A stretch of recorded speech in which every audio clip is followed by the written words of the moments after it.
that shows that when Nikola Tesla died, that this information that he had, which allowed for a car to run out of the ambient energy, was in documents confiscated by the FBI. And I have a Department of Defense document demanding that the FBI turn these over to the DoD. The FBI refused. At any rate, science continues because the laws of the universe are in fact universal, and they can be discovered here or around Alpha Centauri or any place else in the cosmos. By 1928 and 29, T. Townsend Brown, as well as the Koloski-Frost experiment in physics in Germany, had determined that VHV, very high voltage systems, done in a certain resonant field could result in so-called electromagnetogravitic effect, the lifter effect that has been described, which you see in UFOs. They also can create what's called a space-time bubble around an object so that you can correct for 1G. This is how these objects are traveling at multiples of what any aerodynamic physics would describe, and can make right-hand turns without killing the occupants. Around this same time, there was, in the 1940s and the late 1930s, a number of UFO sightings. This included the so-called Foo Fighters. Yes, it's a famous rock group. However, the Foo Fighters took their name from the reports of these objects seen in the theater of World War II that were flying around our aircraft. We thought it was a secret weapon of the Nazis. The Nazis thought it was a secret weapon of ours. There was Jimmy Doolittle, the famous general. His nephew is a dear friend of mine, and he has testified that General Doolittle was sent by FDR over to the European theater in World War II, investigated the Foo Fighters, and came back and told Roosevelt, and I quote, "They are interplanetary vehicles." So by then, there began a classified program, and which was augmented further by events, as mentioned, in 1941, and then, of course, the famous Roswell event.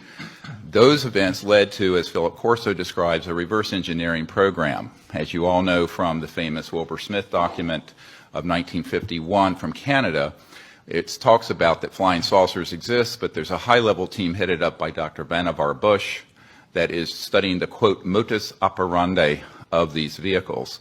These were the most brilliant scientists, Edward Teller, Oppenheimer, and others, Hermann Oberth, amongst others, who were in this team studying how extraterrestrial vehicles move. In October of 1954, a key date I want the committee to remember, we have actionable intelligence from someone who has worked in the National Security Agency and it's been in the vault. All of this went deep black because they figured out at that point gravity control. So since 1954, October of that year, we have not needed rockets, jets, internal combustion engines, and surface roadways between cities. I say this with authority that this is the case. Eventually, these breakthroughs in human discovery were complemented by the study of the extraterrestrial material that were retrieved from these events.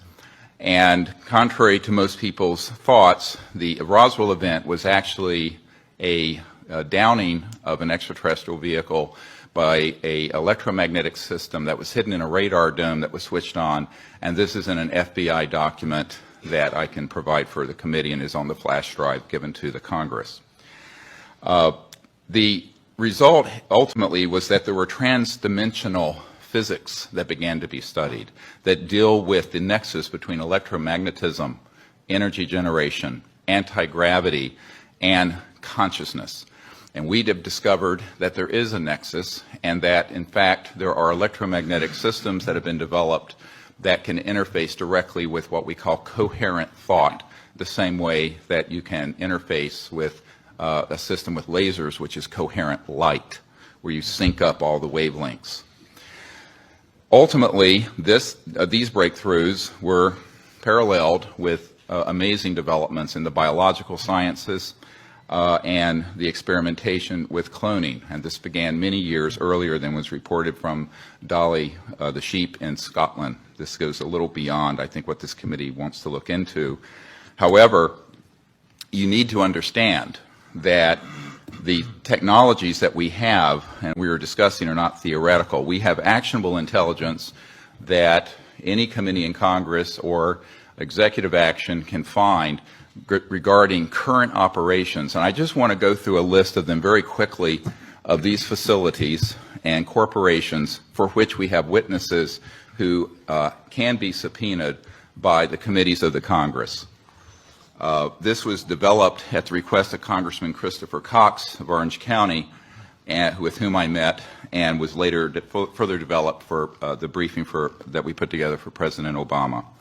These facilities are the Edwards Air Force Base and subsections where on at the dry lake bed where the Lockheed Skunk Works operations, Haystack Butte, China Lakes, George Air Force Base, and the closed Norton Air Force Base, where an anti-gravity device, so-called alien reproduction vehicle, for which we have the schematics, was seen by Frank Carlucci and others on our witness team. Tabletop Mountain and Blackjack Control. The aerospace facilities there are the Northrop Anthill Facility, Tejon Ranch, the McDonnell Douglas Llano Plant, Lockheed Martin Hellendale Plant, and the Phillips Lab. At the Nellis Air Force Facility, so-called Area 51, no one calls it that. There's S4 and S12, Pahut Mesa, Groom Lake, and a number of sub-facilities. The most important facility is in Utah, near Provo, the Dugway Proving Grounds, all of which is underground, and the airspace above it is classified. There are no roads into this facility. The New Mexico facilities include Los Alamos National Labs with underground connectors to the so-called Dulce area where the biological work is being done, and Kirtland Air Force Base. And the complex there includes Sandia National Laboratories, Phillips Labs, Manzano Mountain Weapons Storage Facility, Coyote Canyon, and the White Sands Complex. In Arizona, near Fort Huachuca, which is Army Intelligence Headquarters, there is a UGB underground base where one of our witnesses, who will testify, worked on 9 separate extraterrestrial vehicles that had been down through advanced electromagnetic pulse weapons, and there are several different species of extraterrestrial biologicals stored at that facility. The other facilities, and this goes on, include a special compartmented area of Cheyenne Mountain, where we have witnesses in our team who can be subpoenaed, where we have tracked extraterrestrial vehicles in our solar system that were measuring 26 miles in diameter. There are also facilities in Australia, a key one being Pine Gap, the so-called Alice Springs facility, which is mostly a U.S. Air Force facility, even though it is in Australia. I recently talked to the Deputy Prime Minister of Australia about this. Also, the Redstone Arsenal and the Marshall Space Flight Center. We have a scientist at the Redstone Arsenal who works under contract for IT&T, who have developed these transdimensional systems. He was under contract with my project to bring these energy devices out, and he was then threatened by a former CIA director and what I call the goon squad that went down there 3 years ago in March. This is just part of the information we have, and this information is on the flash drive given, then that you're all welcome to review. Thank you. Thank you.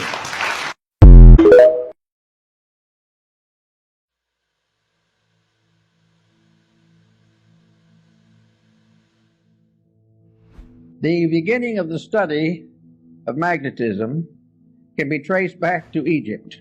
Also, we find the Greeks used it, and among the Greeks and early Egyptians, we have the first understanding of the nature of magnetism. It was used principally in healing. It was well known to Pythagoras, who gave us considerable information on the subject, which was promptly forgotten by everybody else.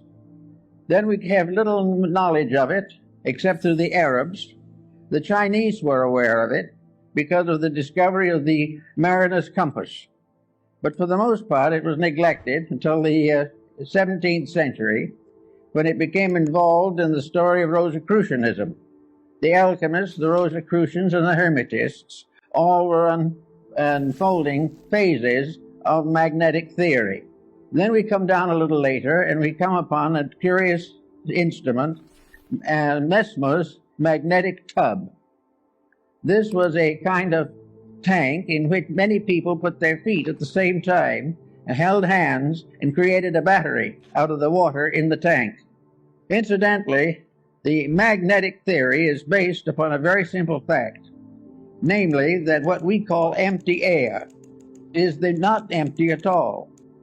It is the most profoundly used all the elements that we know anything about.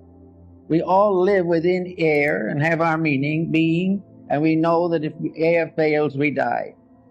But what we do not realize is that air is not just some oxygen or helium or something of this nature. Air is something in itself. It is a substance of itself.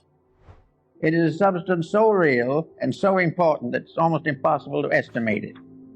It is a tremendous field of magnetic energy. The atmosphere carries the magnetism of the sun. The study of the magnetic powers of the sun will be more or less clearly understood by the study of the seasons. Winter, summer, spring, and these things have all to do with a magnetic factor in the air. And we think of it only as in trying to explain it as a physical astronomical phenomena, since as the rotation and revolutions of the sun and planets. But each of these planets is a field of magnetic energy. And this energy comes to us through what we call air. One thing we have learned from television is that air transmits. We know, for instance, that we can have all kinds of programs on the air at the same time. And they can come from all directions. And they can overlap and interlap. But each one will remain separately identified as though it was moving in a channel or a circuit of its own. Something went through was vibration. And this vibration in the magnetic field can be divided into an infinite complexity of separate emanations. In other words, if we had 1,000 different channels, they could be differentiated in the magnetic field so that each one would be broadcast correctly and properly for whatever it is. Thus we realize there's something out there besides air, something besides helium and oxygen, something besides the ordinary factors we take into consideration scientifically. We are in the presence of a mysterious agent, an agent that is part of everything that we are. Now, studying magnetism as it comes into the human body, we discover along with Kilda that each human body is surrounded by an etheric or energy field. This energy field is sometimes referred to as an aura, but it is not the true aura that we think of in metaphysics. This magnetic field is an area of energy. This area of energy forms an egg-like atmospheric sheath around the physical body, usually extending 3 to 5 feet from it in each direction. This energy field is the basis of virtue, because this energy field depends for its reality, its serviceability, and its protecting power to mood, emotion, thought, and the attitudes of the person around which this magnetic field is gathered. In other words, the individual, if they are normal, if mentally, emotionally, and physically, they are keeping the rules, this magnetic field forms a tremendous protection. It is normal, it is healthy, it is constantly able to handle infections and all kinds of difficulties. It will help to heal wounds. It will help to recover the use of functions and organs. And if we are deprived of some part of the body, it will try to compensate for us.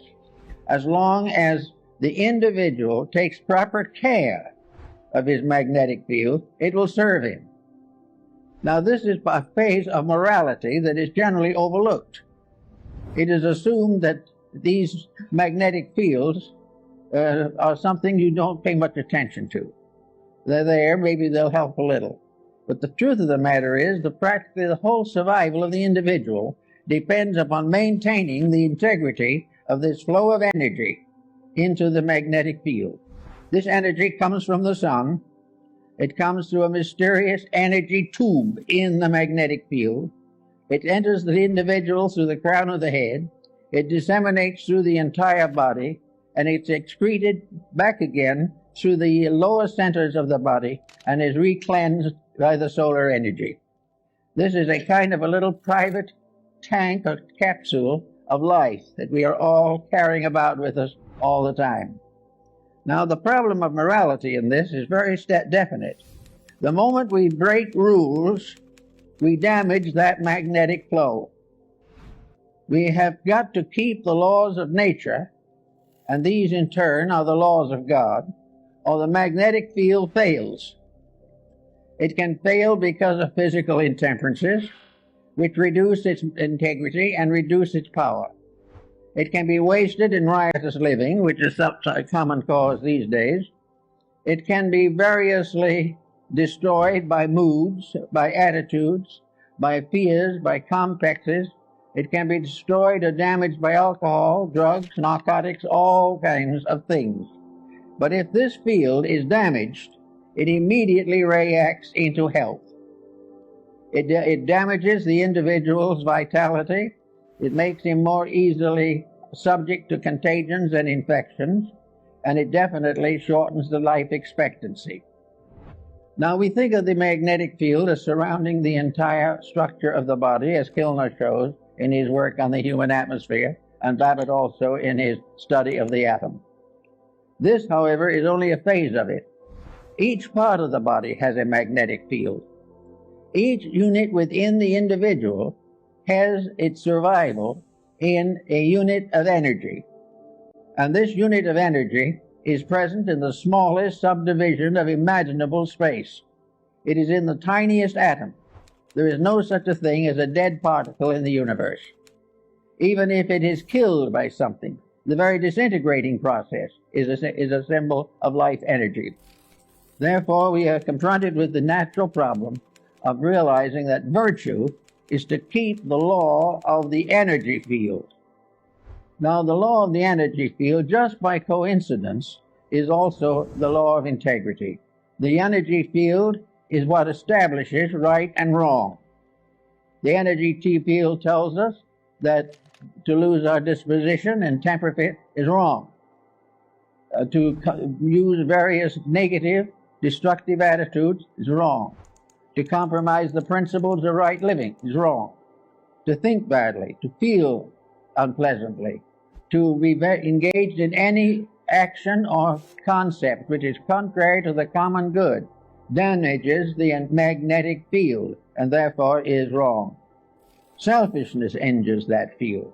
Every vice we know, the breaking of any of the 10 Commandments and a number of other rules, results in damage to that field. It has nothing to do with nation. It has nothing to do with the ordinary concepts of codes, because the final code itself is based upon the life principle in each part of the human constitution. So we have each little cell has its own moral responsibilities. The stomach has its own magnetic field. The stomach is not simply an organ. It is an organism. It is a living thing within the human body. The same is true of the heart, the brain, the glandular structure, all the organs, the intestines, all the motor system, the nervous system, the endocrine system. These are all entities. They are entities of magnetic unities. They are part of living organisms that are cooperating together for the common good. To abuse one is to damage all. To neglect one is to neglect all. Each of these organs has its own field in the body, and all these fields together constitute the grand magnetic field that surrounds the complete person. Now we go inside of this for a moment to see what we're dealing with. So we go back to Pythagoras, who was very timely in that. He tells us that in Egypt there was a temple in which therapy was the result of this contemplation of symmetrical geometric solids. In other words, the images of therapy were mathematical cubes, octagons, and various forms, dodecahedrons, each one placed upon a kind of altar or pedestal for the contemplation. of the sufferer. All were symmetric geometric solids, perfect and complete in structure. To look upon them was therapeutic, because to look upon them accepted their energy as a reality in our lives. Now, these stone solids apparently were not alive. They only gave the impression of value, but actually they were alive. Every form in nature, natural or artificial, has a magnetic field. From the tiniest atom to the greatest galaxy, the magnetic fields are present, and the rules of each of them must be obeyed. Now, if an individual looking at a geometric solid sees in it a perfect proportion, this realization enters into the subconscious life of the person. The imagery of that solid is sent into the consciousness in the form of a benevolent magnetic center. It means that the individual is seeing a harmony, is seeing something in perfect order and perfect correctness. And in visualizing it, wherever we see perfection, it improves ourselves. Wherever we accept discord as inevitable, it injures ourselves. Everywhere looking around us in nature, we see that all natural things are benevolent. It is only when these are abused, mostly by humanity, that these benevolences are lost. So we find that we live in a universe in which everything is in harmony if we are. Now we can say, of course, that somebody else might be out of harmony, and this could injure us. Actually, it's not quite true. The magnetic field which protects us against any negative magnetic field that does not arise within ourselves. We are not contaminated by other people, unless by our very conscious weakness or our intellectual weakness or our emotional weakness, we surrender our integrity to the attitudes of other people. If we commit misdemeanors of one kind or another, we are responsible by the effect of these mistakes on our own magnetic field. Now, the magnetic field not only covers this type of thing, but it covers elimination, the intestinal walls. All of this type of thing is damaged, as we know, by hysteria, by various moods. The individual becomes ill because of a bad disposition. Now, we consider this to be just symbol of something that happens that way, but it is not. The individual who is sickened by dispositional fault is sickened because he has damaged the magnetic field of some essential part of his own nature. If he has damaged the magnetic field of his digestive system, he will have dyspepsia. And if the dyspepsia lasts long enough and the magnetic field is sickened long enough, then enduring chronic ailments can set in. No individual actually is infected entirely from himself, but never completely without himself. All of these unities of facts must be in harmony. Now, in the Rosicrucian philosophy, we had alchemy, the transmutation of various phases of life. Alchemy was a transformation and a transmutation of energies, and these energies are essentially the same ones that we have in magnetism. We therefore have a constant realization that everything we do and everything that we see and have has values of its own. Now let us pick up a pebble from the beach, and we suddenly realize that we're in the presence of a little stone. Today there is quite an interest in little stones, all kinds of stones. We are interested in the crystals that form in rocks and all these types of things. But crystals are formed by magnetism. They are formed by a rate of vibration peculiar to a certain element. And that particular rate of vibration can evolve through the mineral, plant, vegetable, and animal. It is always present. There is a magnetic core on each kingdom, and each kingdom unfolds within this magnetic field. And within each of the composite fields, individual members of the fields with various degrees of growth are variously individually conditioned. Everywhere, this process of keeping faith with integrity becomes the natural secret of security, survival, and world peace. Now, we can say that it would be very unlikely that, we'll say, a potato could have a magnetic field of its own, but it does. In fact, every cell within the potato has a magnetic field of its own. Therefore, we come into the problem of nutrition. And nutrition is very largely the study of the magnetic fields of various food products. It also tells us what happens when these food products are adulterated or are variously misused or poisonous elements are introduced into them. All this is part of a mystery that is solved in magnetism. We pass laws against these misuses, but we fail to realize that it is not just the physical factor that we have to work with. The physical factor is only a fragment of it. The main problem is to realize that behind all of these problems, whether of government or of religion or of philosophy, all these things are in trouble because of lack of integrity. And integrity is simply keeping the laws and rules of energy fields. Each field has its own integrities. All integrities in all fields are compatible. All lack of integrities, all departures from integrity in any or all fields are in conflict constantly. The only way the individual can escape conflict is by never abusing the energy factors of his own life. He must never abuse his body, his emotions, or his mind. He must never permit himself to develop attitudes that are incompatible with the integrities which nature has bestowed. The magnetic fields are absolutely honest. There is no possible way of making them dishonest. The only thing we can do with them is to destroy or limit the manifestation of their integrity. If we break the rule, we lose the benefit of that particular energy. When we lose that benefit, we then say that evil has come to us. But it is not an evil thing that has come to us. It is the failure of a good thing to be developed and purified and intensified. The magnetic fields are also in a state of constant evolution. They're in evolution in the life of the person. The individual may be born on a certain level of magnetic integrity.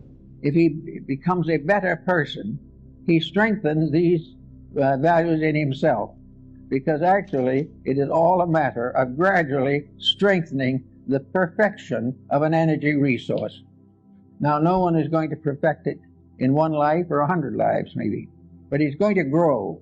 And the more integrity grows, the more rapidly the individual becomes harmoniously adjusted to the principle of life to which he belongs. In our world at the present time, we are in a sad state in which practically everyone has broken every conceivable rule. We are living day by day trying to live off the profits from our own mistakes, and this is not really profitable.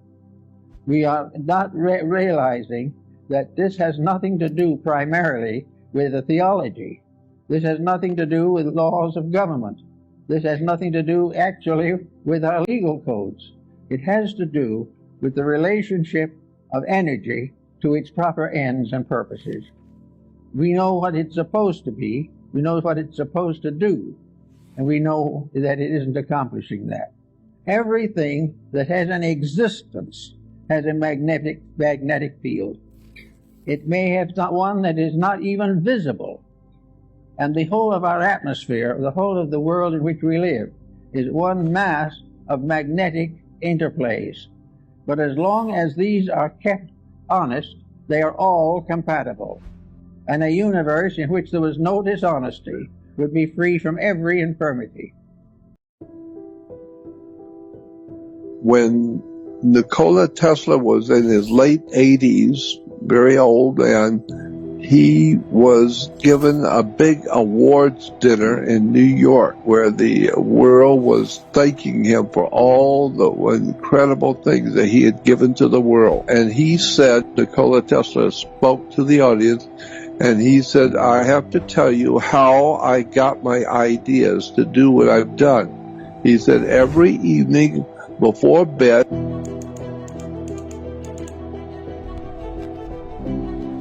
your brain as a human has nothing to do with your creativity, with your ideas and your understanding of things. The brain is designed to do only one thing and one thing only. It is to control the mechanisms of your body. It controls the electrical impulses that go to your muscles so that you can walk, so you can run, so you can climb. It controls your body's muscles. It controls the movement of the human body. It controls the blinking of the eye, the swallowing of water. It controls everything in your body. It's nothing more than a controlling mechanism for your human body. But when it comes to your imagination, your creativity, the ideas and concepts that come out of you, we have, as scientists, no idea in the world where your spiritual perceptions come from, where your thoughts come from. We have no idea at all. All that we know is it has nothing to do with your brain. Your brain does not give you inspiration. It merely takes care of your body. And so, therefore, where do your thoughts come from? When the great composers were composing the beautiful music, where do those ideas for the music come from? When you get people who are writing profoundly important books, and we say they were truly inspired, well, we know it wasn't in their mind. It came from outside of their brain. So it implies that our inspiration is we are being overshadowed, is the term that I use. Overshadowed by some kind of a higher intelligence in the universe. Something out there is feeding us information, and it's called inspiration. We are being inspired. And some people are just naturally pick up on inspiration from out there, wherever it comes from, and they can create beautiful music, beautiful art. They can design rockets. They can design lasers, televisions, all kinds of strange and wonderful imaginations in the human mind, but it does not come from your brain. It comes from out there. And so when you listen to the composers of music, you can tell they were inspired. They didn't just read it out of a book. If you understand what they were doing, they're not just picking sounds that sound nice. No, it was mathematical. It was very deep understanding of the creation of the universe, the breathing in and the breathing out of the universe. It had to do with an occult, heavy-duty science of vibrations, rhythms, and how and they could change the whole concept of a nation by music. I mean, the Germans used the music from Wagner, and it inspired, and America has music that inspires the nation, because there is some kind of a mathematical science to it. There's a science to putting music together. And of course, in Hollywood, you have what is called programmed music. In a movie, when something evil is going to happen, you get a certain kind of music. When something is going to be funny and silly and to be laughed at, you get that kind of music behind it. So it's programming your mind with music, so that you are inspired to get the idea out of the movie. So inspiration is not part of what the brain does. Inspiration comes from outside the brain. I believe that the human family, the human people on the earth, their brains are a computer, where it's an incredible computer. It's alive, and that computer runs on wiring. And we're told that our blood vessels and our nerves are miles and miles of nerve endings in our body. That's the wiring for the computer to all the body, to control the body. The brain needs to be able to send messages out to certain nerves for you to do certain things. And so the brain is a computer, and I believe that what we call God is some kind of for a lack of a better term, some sort of a Wi-Fi unit. You can have 100 different computers in a room, and they're all on one Wi-Fi unit, which means all 100 computers can be doing 100 different things, tuning into different places and doing different things, and they're all getting it from one source, from a Wi-Fi unit. And so something is guiding our destiny. Something out there is guiding our thinking. And if you've ever seen a flock of birds, large flocks of birds with thousands of birds, and you see them all flying in one direction, and instantly, in an absolute 1 second instant, they all turn, all the birds turn and go a different way. And they all then flip back and turn and go a different way. How come all of the birds knew to turn at that very 1 second point, and they all turned and went a different way together, like the fish do? We call it schools of fish. And I've seen it where the fish are thousands of fish, and they're all sailing along together, and instantly, all of a sudden, they all go in a different direction.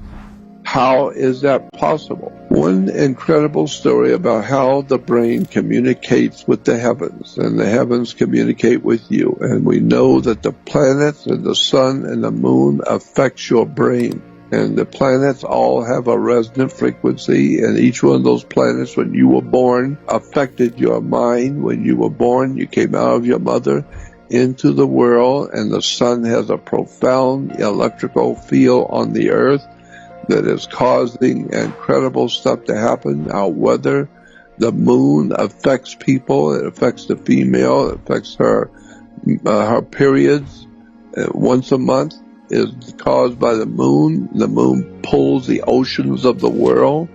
We know that the moon affects the oceans. Why? Because they're water, and the moon affects water. And this is why your body is like 76% water.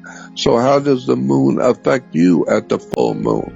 Well, it causes you to get silly and crazy, sometimes really crazy. So we call you a lunatic. Why? Because the moon is affecting your blood. It's affecting your brain. The vibrations in your mind are being affected by the sun, the moon, Mars, Jupiter. And so women are from Venus and men are from Mars, meaning our minds operate differently because of the way we're born and who we are and the vibrations in the brain. It's a very big subject about inspiration. And the inspiration comes from out there.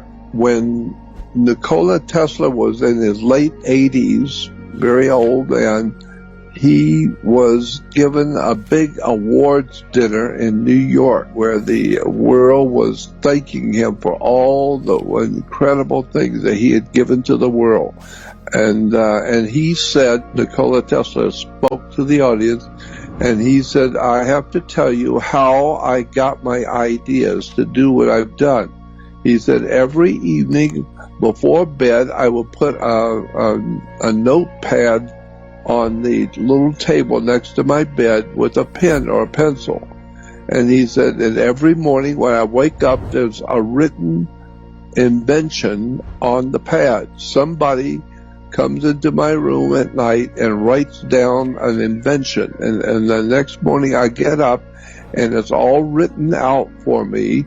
And so I just go to my laboratory and follow the instructions, and I invented radio, or I invented alternating current, or I made this invention or that invention. And today Nikola Tesla has lit the world and given us radio and all kinds of wonderful things this man gave to the world. But he said he was inspired by someone writing it down when he was sleeping.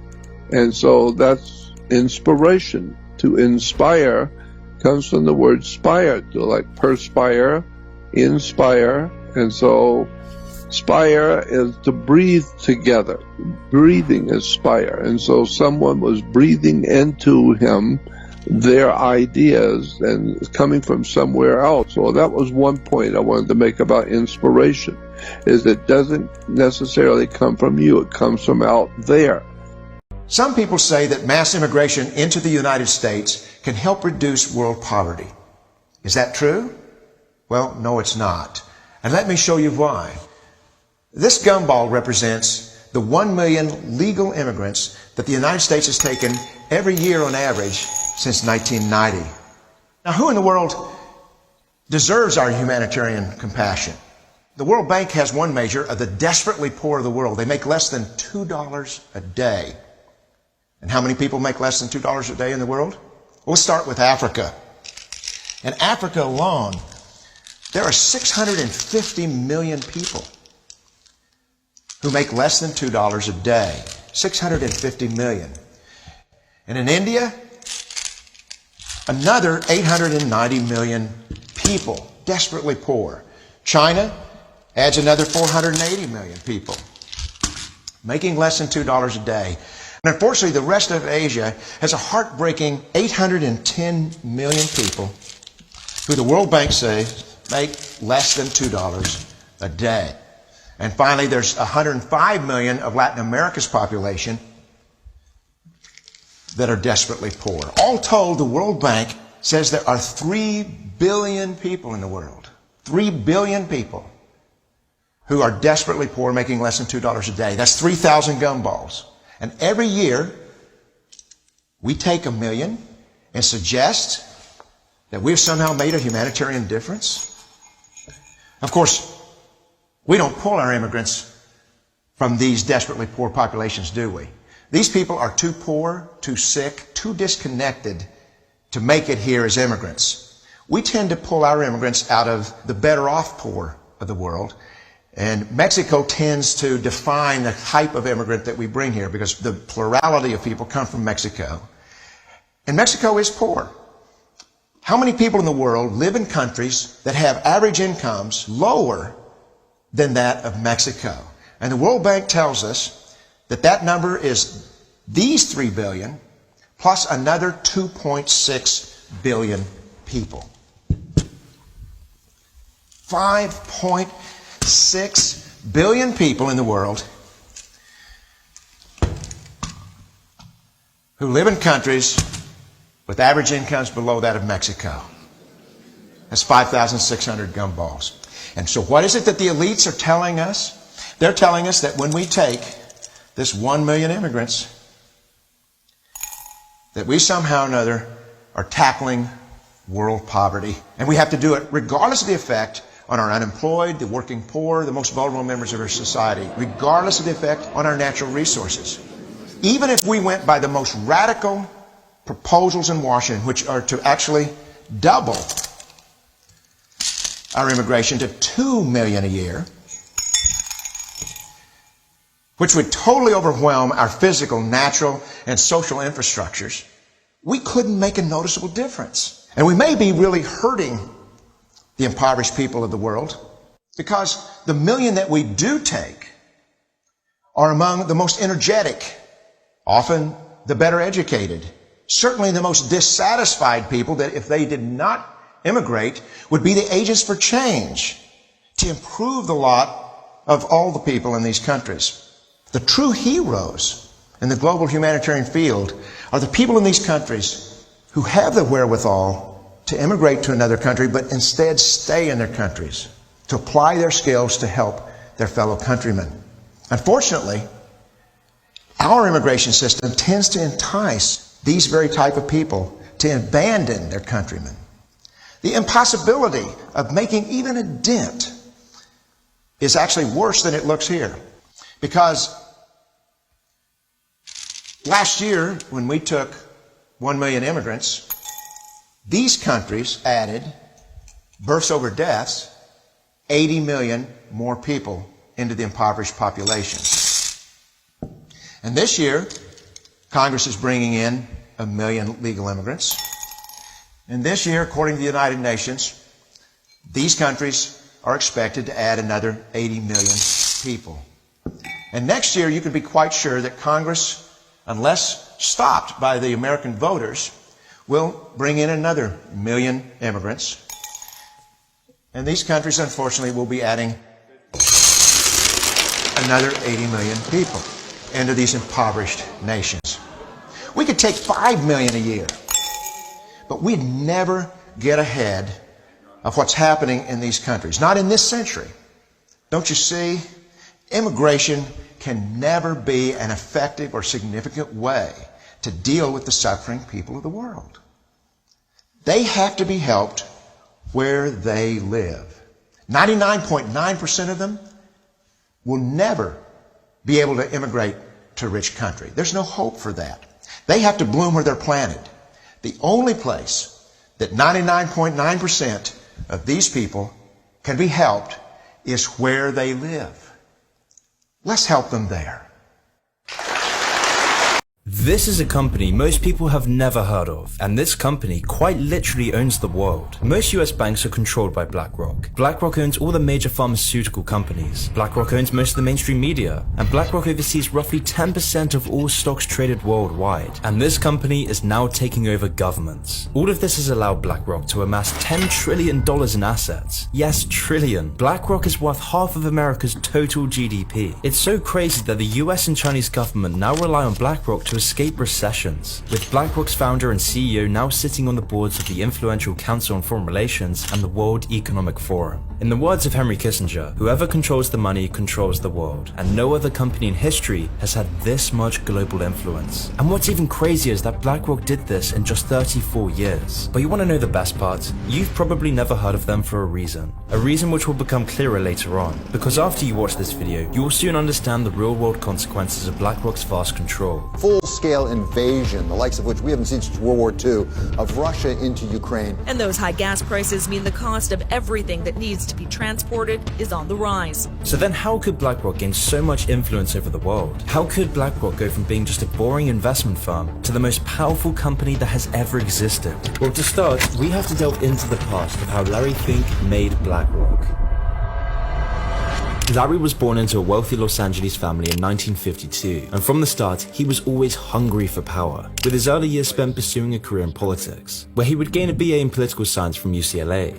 However, he soon enough realized that politics isn't where the real power is, money is. Following this, he changed his focus early on to go into banking and real estate. And while at college, Fink was immersing himself in the world of the rich and powerful, having been a full-time member of the secretive Kappa Beta Phi, a group that's members included Michael Bloomberg and the Goldman Sachs chairmen.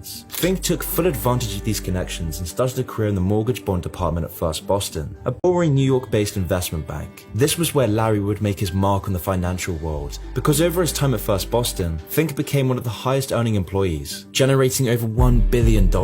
He was unstoppable and it seemed like he was going to be crowned CEO. Larry became an expert in these little understood investments during his time. However, this success didn't come without a price. He wasn't going to make this money for someone other than him, and so he began creating a ticking time bomb, and only he knew how to defuse it. So in 1986, his risky practices and ambition caught up to him. After a few too many risky trades, Larry made a huge blunder. He lost $100 million of this bank's money in just the space of months. All the goodwill and reputation he had gained was crumbling into dust, leading to him being banished from First Boston. It seemed like world domination was just a silly fantasy, that he would never make it to the top. However, Fink wasn't giving up his power this easily. Instead, he would use this disaster to his advantage, vowing to make risk management and avoidance his main focus from now on. And so after becoming unemployed at age 36, Fink would team up with some of his old connections from Kappa Beta Phi, and in 1988, BlackRock was formed. In no time at all, Larry was making bank. In just 5 years, BlackRock went from being worth $5 million to over $8 billion. However, it wasn't all smooth sailing. During this time, a power struggle would emerge between who would control BlackRock's future, because Fink wanted a bigger piece of the pie. He didn't want to share his plans for world domination. So in 1995, he would pressure one of the co-founders, Schwartzman, to sell their stake in BlackRock for $250 million. A stake that would now be worth over $12 billion alone. But after these power games, Larry Fink's path to world domination was unstoppable.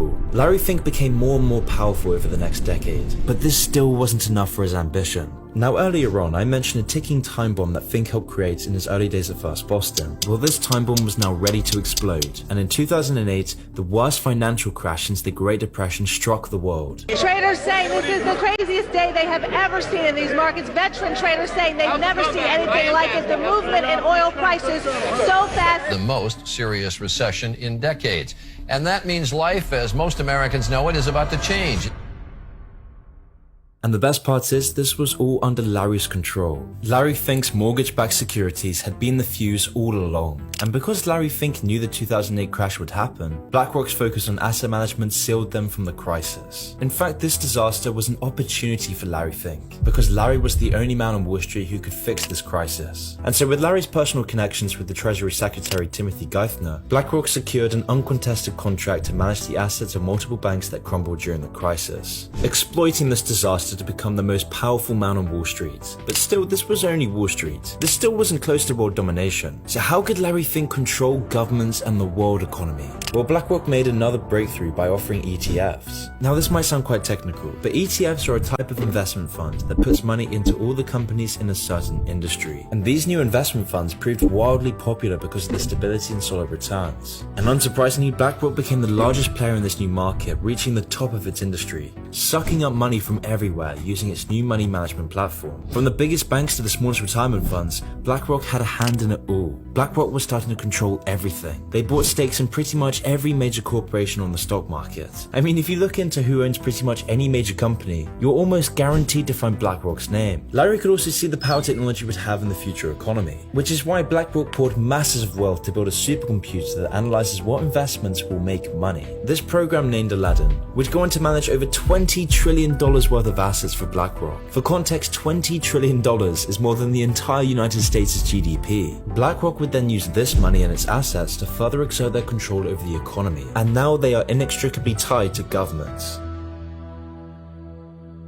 And like 2008, the Federal Reserve hired BlackRock to manage their investments to protect them from coronavirus-led recessions. And BlackRock has used this dependence to grow their empire even further, allowing Larry Fink to be a billionaire oligarch that holds unprecedented power over not just the economy, but the entire world. He controls trends, culture, foreign policy, and the banks. He has world leaders at his beck and call, with BlackRock overseeing assets worth 10% of the world's global economy. BlackRock now owns stakes in every industry, from media companies, banks, oil companies, and weapon manufacturers. And in recent years, the consequences are becoming dire as Larry Fink begins to exert his control over the world. One of the ways BlackRock controls the world so well is through its control of the media. Together with Vanguard, an investment company they also partly own, BlackRock now controls 18% of Fox, 16% of CBS, 13% of Comcast, who themselves own NBC, MSNBC, CNBC, and Sky, and they even own 12% of Disney. This is very important because it means that for any of these companies to decide on company policy, they must now also consult with BlackRock before doing so. And it's just the same with big tech. BlackRock is now the biggest institutional investor in Google, Facebook, Twitter, Amazon, and so many more. I mean, the list of their investments in companies is just endless. And by extending its reach in such a dramatic way, BlackRock now has control over more than 90% of the media, which might also be why you've never heard of them. Because controlling the media is a very important step for BlackRock to take over the world. If everyone knew the consequences of BlackRock owning over $9.5 trillion in assets, some questions might start to be raised. And you see, BlackRock's control isn't just extending through information in the media, but also through the entire world's economic and political data. And as I mentioned before, this is all done through Aladdin,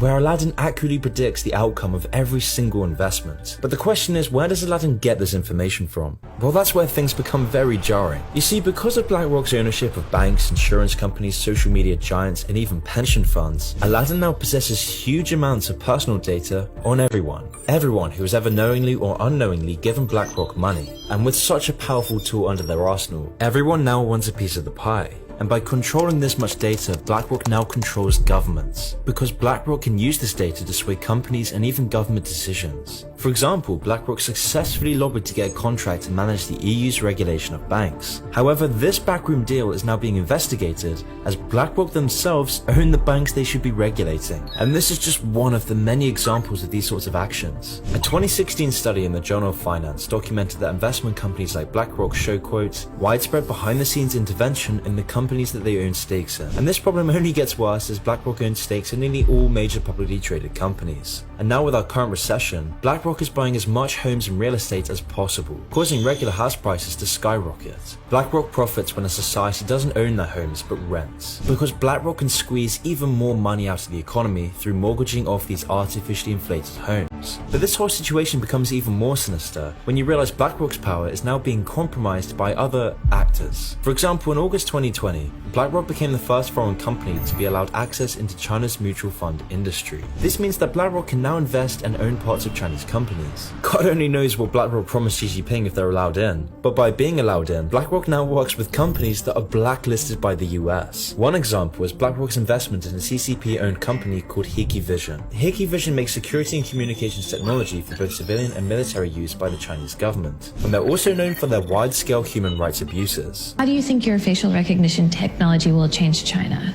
Everything happened in the public can be recorded. Now, this money being invested into China isn't just BlackRock's own money. Most of this money comes from the pension funds and bank accounts that ordinary people pay into BlackRock inadvertently. Through BlackRock controlling banks, people have no choice about whether they give BlackRock and the CCP this money. That's if they even know about BlackRock. This recent trend of BlackRock funding authoritarian regimes can only mean bad things for Western democracy, because this empowers regimes like China and Russia. It gives credence to dystopian regimes, and this trend is now promoting others to do the same. I mean, BlackRock recently recommended that their investors triple their investments in China. This would place billions more into a dystopian regime at the expense of the West. And the worst part is that China sees the companies that operate within it as simply extensions of the one-party state. They own these companies, and in return the companies act out the CCP's will, which is a worrying fact when you consider that BlackRock owns the entire world's data. TikTok's data harvesting is nothing compared to BlackRock's. BlackRock knows the entire world's bank details, their preferences, tastes. It sets social trends, it oversees entire countries. So any increase in Chinese investments will see not just BlackRock's influence grow, but also China's influence grow in BlackRock. Since August of 2020, when BlackRock were first allowed into the Chinese economy, they have only poured more and more money into these Chinese companies. Clearly, Aladdin the supercomputer sees this as a profitable move, but what it might not see is the destruction of Western values. It might not see how the CCP could influence the world economy and global politics even more than it already is. It might not see that BlackRock's huge investments will be the catalyst towards this change. I mean, who knows how much more BlackRock will invest in China? But if their growth over the past year is a sign of anything, China will inevitably become a much bigger part of BlackRock's future. And make no mistake,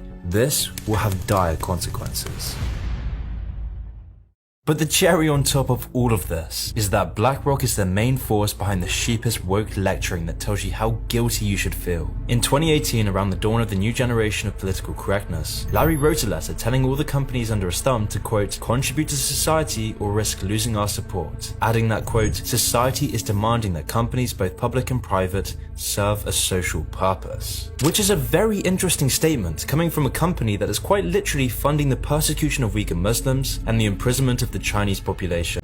A company that is funding a dystopic nuclear regime that is quite literally threatening the very fabric of Western civilization. And so with BlackRock's push for, quote, social purposes, companies now have an ESG score, or in other words, sustainable investing scores, where you have a rating system based on your company's political and social facades. So for example, doing a woke ad for a company like Nike, or silencing any controversial political views on social media will help you get the high ESG score. They will, on their investor relations page, they'll show you their ESG score.